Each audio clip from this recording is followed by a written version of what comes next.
তো হে এভরিওয়ান, চলে আসলাম তোমাদের মাঝে আরও একটা ব্লগ ভিডিও নিয়ে। তো তোমরা কেমন আছো সবাই? তো দেখতে থাকো। আজকে ছিল ষষ্ঠীর দিন, মানে দেখো সকালে ঘুম থেকে উঠে আমি ব্রাশ করে তারপরে জল ধরে নিলাম। তো আজকের দিনটা খুবই চাপ থাকে। তো তারপরে চলে গিয়েছিলাম মাছ বাজারে। মাছ বাজার থেকে মাছ, মাংস, পনির এগুলো কিনে নিয়ে আসলাম। তারপরে দেখো লেগে পড়েছিলাম ঘরটা গোছাতে, মানে ঘরটা একবারে এলোমেলো অগোছালো হয়েছিল। তো দিদিরা আসবে আজকে, তো বুঝতেই পারছো। তো তারপরে ঘরটা ভালো করে গুছিয়ে ক্লিন করে দেখো বিছনার নতুন বেডশিটটা বেটে নিলাম।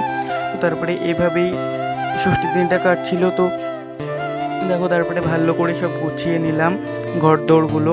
আমার বইয়ের টেবিলটা একবারে অগোছালো হয়ে থাকে, যখন যেই বইটা লাগে সেই বইটা নিয়ে পড়তে চলে যাই, ধরো স্কুলে যাই, তেমনভাবে তো আর গোছানো হয় না, অগোছালো হয়ে পড়ে থাকে। তো ওগুলো গুছিয়ে নিলাম। তারপরে দেখো রান্নাঘরে এসে দেখছি মা তো একবারে সেই বিশাল আয়োজন করছে।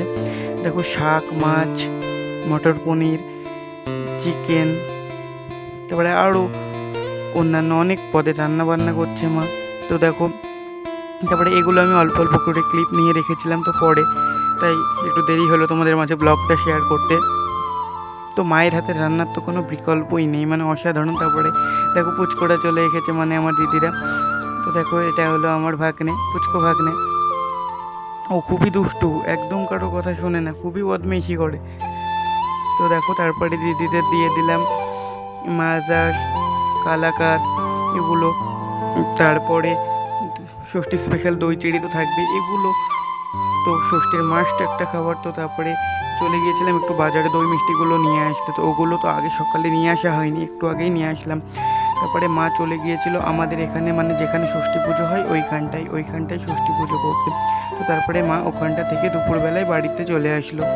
তো মা এত রোদ গরমে আসলো ভেবে আমি ভাবলাম মাকে লেবু শরবত করে দিই, কারণ মা সকাল থেকে উপোস ছিল, আবার এত রান্না বান্না করে থেকে গিয়েছিল। তো আমি লেবু শরবত করে দিলাম, মানে লেবু লবণ চিনি এগুলো দিয়ে একটু, মানে শরবত টাইপের একটা।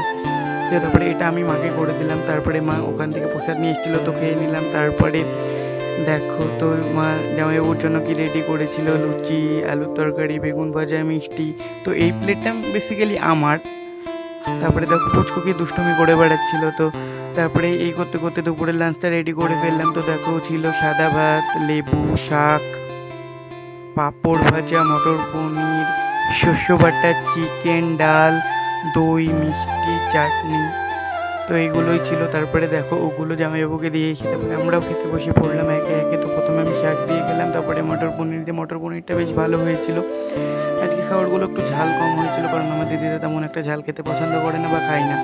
তারপরে দেখো প্রতিবারের মতো ডাল দিয়ে লেবু চিপে খেতে তো বেশ ভালো লাগছিলো। তো এটা বাঙালির হলো কমফোর্ট ফুড। দুপুরবেলায় গরমের দিনে লেবু চিপে একটু ডাল হলেই আর কিছুই লাগে না বললেই চলে। তো এটা তোমাদের কেমন লাগে তো তোমরা সবাই কমেন্ট করে জানাবে কিন্তু। তো ভিডিওটা তোমাদের কেমন লাগছে সবাই অবশ্যই কমেন্ট করবে। তোমাদের জামাই ষষ্ঠী কেমন কাটলো সবাই জানাবে কিন্তু। কে কী কী খেলে, কী কী করলে সবাই কমেন্ট করে জানাবে। তো তারপরে দেখো মাছ দিয়ে খেয়ে নিলাম। তারপরে চিকেনে আজকে চিকেনটা একটু কষা কষা করে করেছিল মা আজকে। তো আগেই বললাম আজকের খাবারগুলো এমন একটা ঝাল কম হয়েছিল। আমরা তো ঝাল করা মানুষ, মানে আমরা একটু বেশি ঝাল খাই। তো আজকের খাবারগুলো ঝাল কম হয়েছিল। তারপরে এই শেষ পাতে চাটনি, দই, মিষ্টি এগুলো খেয়ে নিলাম। তারপরে দেখো পুচকুকে নিয়ে একটু রাস্তার দিকে ঘুরতে গিয়েছিলাম। তো পুচকু তো বিশাল দুষ্টু, একদম বাড়িতে থাকতে চায় না।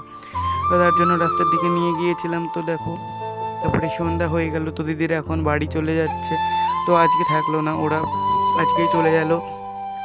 তো এইভাবে আজকের দিনটা কাটলো। তো তোমাদের ব্লগটা কেমন লাগলো জানাবে। লাইক, কমেন্ট, শেয়ার, সাবস্ক্রাইব করে পাশে থাকবেন। ধন্যবাদ, বাই।